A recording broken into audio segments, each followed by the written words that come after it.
बिस्मिल्लाहिर्रहमानिर्रहीम। अस्सलाम वालेकुम जी। Welcome to food secrets with Munazza Waqar. जी तो व्यूवर्स, आज मैं आपके साथ बहुत ही ज़बरदस्त सी रेसिपी शेयर करूंगी। बल्कि रेसिपी नहीं, एक करामत सा तरीका है जो कि आपके बहुत ही काम आने वाला है आगे रमज़ान में जाके। तो जी इन दिनों जैसा कि आपको भी पता होगा कि प्याज बहुत ही सस्ती हुई है और बहुत ही अच्छी प्याज जो देसी प्याज है ना वो वाली आई हुई है। टमाटर भी बहुत सस्ते हुए हैं और प्याज भी। और यही प्याज और टमाटर आगे जाके रमज़ान में बहुत ज़्यादा महंगे हो जाएंगे, क्योंकि रमज़ान में प्याज का इस्तेमाल भी बढ़ जाता है और टमाटर का भी। तो मैंने सोचा कि मैं आज आपके साथ प्याज को स्टोर करने का ऐसा तरीका शेयर करूं जिससे कि आपकी फ्रिज में स्मेल भी ना हो और प्याज भी बिल्कुल फ्रेश रहें, और जैसे ही आपको प्याज की ज़रूरत हो जिस किस्म के भी, आप फ़ौरन निकालें और जल्दी से उनको इस्तेमाल कर लें।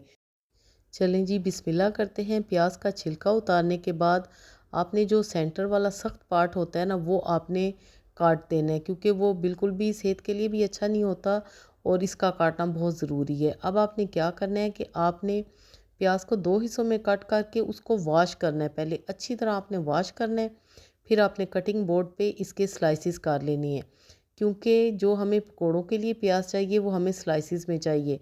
आप चाहें तो किसी भी कटर से काट कर सकते हैं, लेकिन कटर से प्याज बहुत ही ज़्यादा बारीक हो जाती है जो कि सैलेड में ही अच्छी लगती है। पकौड़ों वगैरह में डालने के लिए हमें थोड़ी सी ज़रा चंकी प्याज चाहिए होती है, तो आपने वैसे ही इसको काट करना है। तो यहाँ पर मैं प्याज को कट कर लूँगी बिल्कुल बारीक स्लाइसिस में।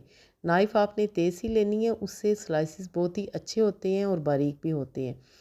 तो प्याज कट करने के बाद आपने किचन टॉवल पे इसको फैला देना है, क्योंकि मैंने प्याज पहले वॉश भी की थी। वॉश करनी बहुत ज़रूरी है, उससे प्याज की स्मेल भी दूर हो जाती है और प्याज साफ़ सुथरी भी हो जाती है। किचन टॉवल पे आपने फैला के इसको अच्छी तरह मेरी तरह ड्राई कर लेना है, जैसा कि आपको नज़र आ रहा है। आपने यहाँ पर किचन टॉवल साफ़ सुथरा लेना है, गंदा बिल्कुल भी नहीं होना चाहिए। तो ये देखें, प्याज में जितना भी पानी था या मॉइस्चर था वो सारा किचन टॉवल में जज़्ब हो गया है। अब आपने कोई से भी पॉलीथीन बैग ले लेने हैं, चाहे तो ज़िपलॉक बैग ले लें, जो आपके पास इजीली अवेलेबल है ना आपने वो लेने हैं।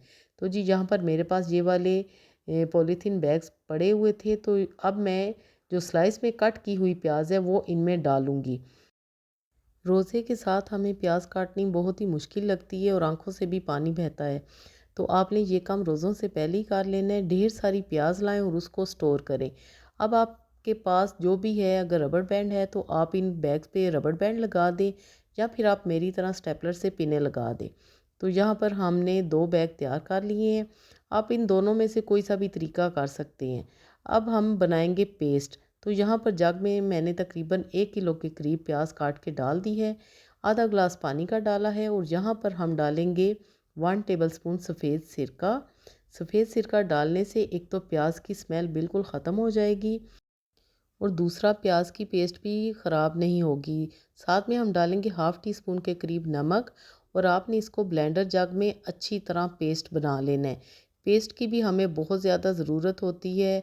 हमने अगर चिकन हांडी बनानी है, कोरमा बनाना है, कोरमे में तो खैर वो दूसरी प्याज भी डलती है, चिकन ग्रेवी में बहुत ज़्यादा काम आती है।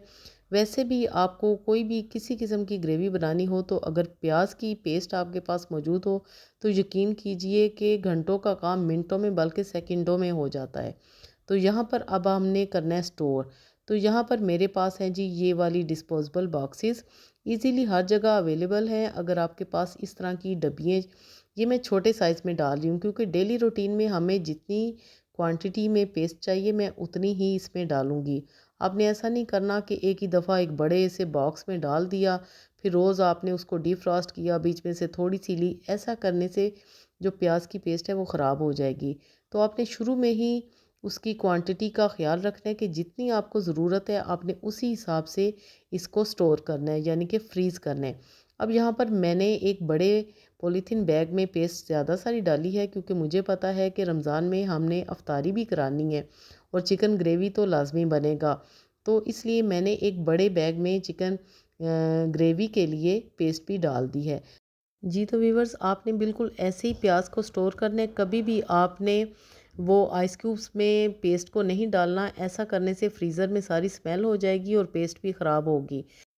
जी तो व्यूवर्स, अगर आपको मेरा आज का प्याज को स्टोर करने का तरीका पसंद आया है तो लाइक ज़रूर करें और इस वीडियो को अपने प्यारों में ज़्यादा से ज़्यादा शेयर करें।